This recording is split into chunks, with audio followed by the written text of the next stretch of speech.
आज की इस टॉपिक में मैं आप लोगों को पोल माउंटेन सब स्टेशन को इंस्टॉल करने में कितने खर्च आएंगे उसके बारे में बताएंगे और इसके क्वेश्चन को सॉल्व करेंगे। आप देख सकते हैं आपके सामने एक क्वेश्चन लिखा है, एक ग्रामीण क्षेत्र को विद्युत प्रदायित करने हेतु 100 केवीए 11/0.4 केवीए 50 हर्ट्ज 3 फेज का पोल माउंटेन सब स्टेशन स्थापित किया जाना है। उपकेंद्र हेतु आवश्यक सामग्री की सूची बनाइए तथा सामग्री के मूल्य का आकलन कीजिए। नेक्स्ट, उपकेंद्र संस्थापन लागत का मूल्यांकन कीजिए। एक बार फिर मैं क्वेश्चन को रिपीट कर दूं। क्वेश्चन में लिखा है, एक ग्रामीण क्षेत्र को विद्युत प्रदायित करने हेतु 100 केवीए 11/0.4 केवी 50 हर्ट्ज 3 फेज का पोल माउंटेन सब स्टेशन स्थापित किया जाना है। उपकेंद्र हेतु आवश्यक सामग्री की सूची बनाइए तथा सामग्री के मूल्य का आकलन कीजिए। नेक्स्ट, उपकेंद्र संस्थापन का लागत का मूल्यांकन कीजिए। तो हम क्वेश्चन को अब सॉल्व करते हैं। मैंने पहले देख लिया, यहाँ पे हल लिखा है। तो हल में लिखा है, विद्युत उपकेंद्र का कार्यभार इक्वल टू, जो हमारा विद्युत उपकेंद्र होगा, जो हमारा सब स्टेशन होगा, उस पर जो लोड्स होंगे उस 100 केवीए का लोड होगा और इसका हाई वोल्टेज जो होगा, हाई टेंशन वोल्टेज जो है 11 केवी है। फिर इसके बाद है एसटी करंट, इलेक्ट्रिक करंट, जो हमारे हाई टेंशन की जो इलेक्ट्रिक करंट है उसको हम देखेंगे तो हमने 100/√3 इंटू 11 इक्वल टू आया हमारा 5.25 एम्पियर। फिर इसके बाद ये हमारी एसटी करंट आ गई। फिर इसके बाद हम एलटी करंट निकालेंगे, जो हमारे एलटी साइड में कितनी करंट होगी तो उसके देखेंगे तो 100/√3 इंटू 0.4 इक्वल टू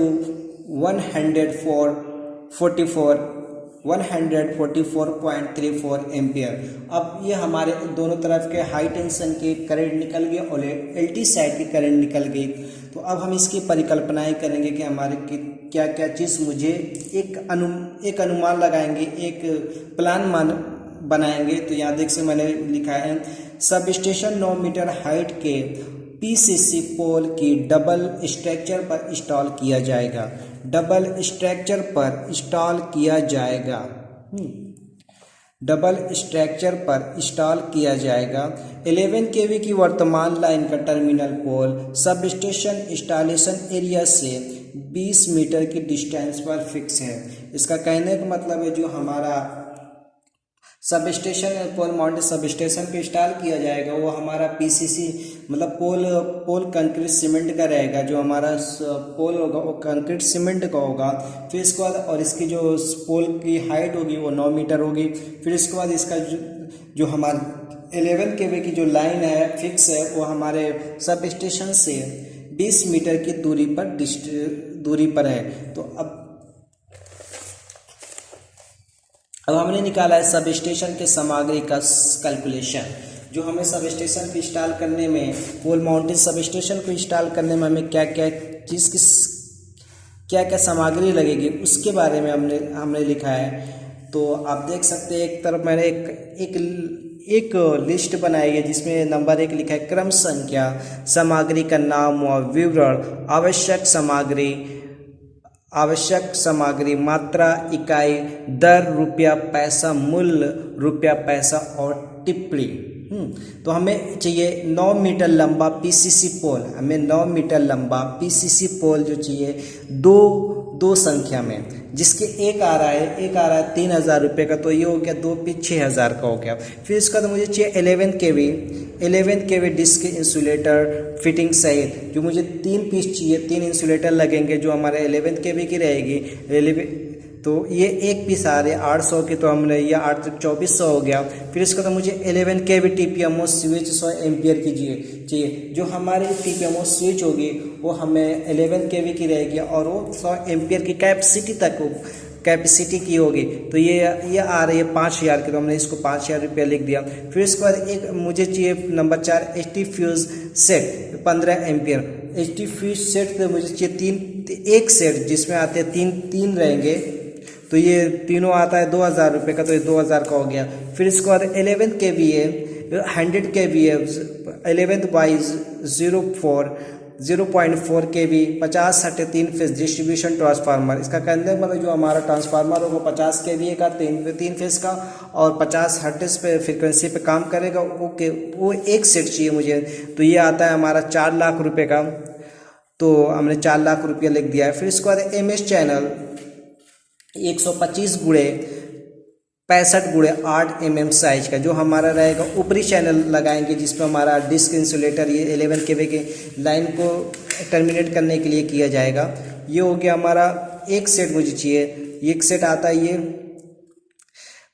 1 मीटर आता है मुझे 280 रुपये का, तो ये आ गया पूरा हो गया 627 रुपये का ऊपरी चैनल जिसे बोलेंगे। फिर MS चैनल 100 × 50 × 8 जो मुझे चाहिए 4.066 मीटर, जो आता है 1 मीटर 160 रुपये का। ये हो गया पूरा टोटल 650। ये हो गया 240 रुपये का आता है, जो हो गया 975 रुपये का फ्यूज आधा, जिस पे हम फ्यूज को इंस्टॉल करेंगे। फिर उसके बाद MS एंगल 75 × 75 × 8 mm जो मुझे चाहिए 4 मीटर 0.66, ये आता है 160 रुपये मीटर, तो ये हो गया 650 रुपये का ट्रांसफार्मर आधा, जिसमें हम ट्रांसफार्मर को इंस्टॉल करेंगे। उसके लिए हमें चैनल की आवश्यकता होगी, वो चैनल के बारे में बता रहे हैं। फिर उसके बाद मुझे चाहिए पोल क्लैंप 16 पीस पोल क्लैंप चाहिए मुझे सारे, जैसे हमें चैनल को लगाने के लिए फिक्स करने के ट्रांसफर ये सबको। फिर ये आता है हमारा 16 पीस चाहिए, एक पीस आ रहा है 150 रुपये का, तो ये हो गया 2400 रुपये का।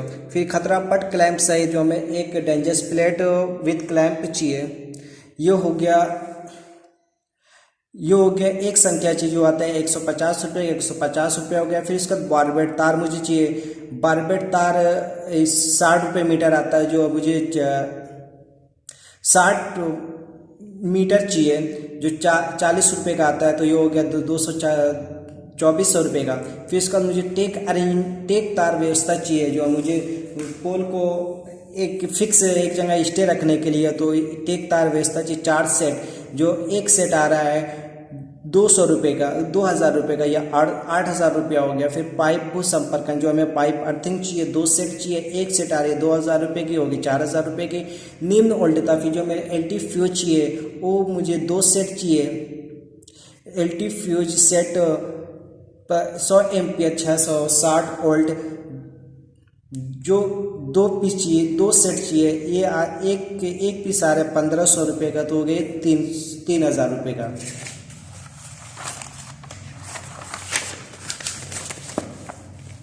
फिर उसके बाद मुझे 15 नंबर चाहिए 7/2.11 mm SCR चालक, जो मुझे 80 मीटर चाहिए, जो 1 मीटर आता है 100 रुपये का, तो 80 मीटर हो गया 8000 रुपये का। फिर आधार पत्थर जो मुझे पोल के अंदर इंस्टॉल करने के लिए, तो मुझे चाहिए 300 × 300 × 75 में, जिसकी लंबाई × चौड़ाई 300 और मोटाई रहेगी 75 mm।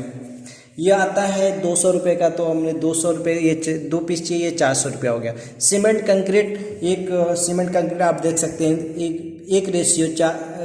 4:8 लमसम ने माना 1000 रुपये का, इसकी कंक्रीट वगैरह करने, पोल की कंक्रीट करने के लिए। फिर इसके बाद स्टे की कंक्रीट करने के लिए। फिर इसके बाद मुझे चाहिए 95 mm स्क्वायर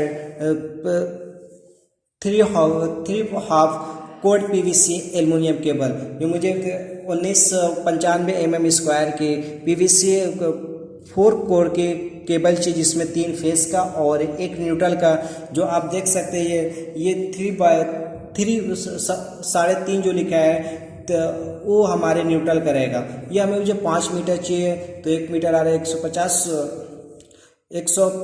1500 का, ये होगा 7500 रुपये का LT संयोजन है। तो फिर उसके बाद हमें चाहिए 11 kV चक्ति पृथक्कारक क्लैंप, जो बोलते हैं 11 kV मुझे डिस्क टाइप इंसुलेटर चाहिए क्लैंप के सहित, तो मुझे 3 पीस चाहिए, एक पीस आ जाए 800 रुपये के, 2400 की होगी। फिर इसका मुझे 11 kV पिन इंसुलेटर पिन सहित 3 पीस चाहिए, 500 रुपये का एक आ रही है, तो ये 1500 की होगी।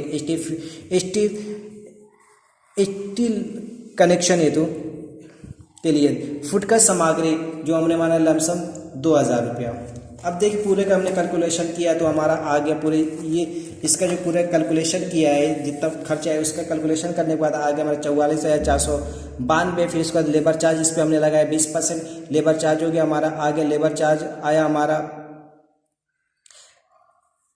88,198 रुपया। फिर उसके बाद ये कुल मूल हो गया हमारा कुल मूल हमने कैलकुलेशन किया तो ये 5,28,690 रुपया। फिर उसके बाद हमने इस पे 10% ओवरहेड चार्ज लगाया तो 10% ओवरहेड चार्ज हमारा आ गया 52,869 रुपया। फिर उसके बाद 5% इस पे हमने वह आकस्मिक व्यय निकाला है 26,434 रुपया आ गया, जिसे हमने 26,435 रुपया माना है। फिर इसके बाद हमने तीनों का कैलकुलेशन किया, जो महायोग है ये 5,28,690 प्लस 52,869 प्लस 26,435 तीनों का कैलकुलेशन किया, ऐड किया तो आया हमारा 6,07,994 रुपया है।